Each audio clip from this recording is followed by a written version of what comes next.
This is our largest tank. This is a fermentation tank. It's a 60 barrel. A lot of people would trade places with Kevin Paul. Every guy wants to own a bar, or be a rock star or an athlete. 2 miles from here, he has a pub. This is his brewery called Danny Boy.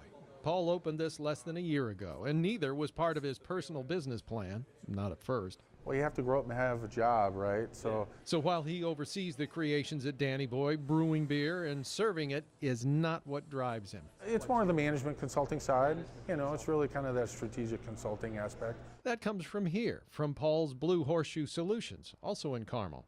The company is finding a niche among its big brothers in brewing. 3 of the top 10 craft brewers do business with us at a global level. That's companies such as New Belgium and Bell's. Paul says these craft breweries are turning to Blue Horseshoe as they outgrow their original business model. But now they're becoming mid to large size organizations that have typical issues and concerns and challenges that any type of process manufacturing organization would have at that critical size. He says they want to make and sell their beer as efficiently as possible, and when they serve it, they want it as fresh as possible.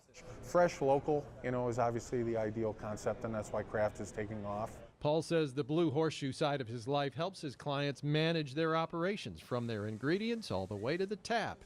And Paul says with Danny Boy, they know he doesn't just talk about the business. When you really can kind of feel some of the pain, it makes it real. His brewery is a lot smaller than his clients,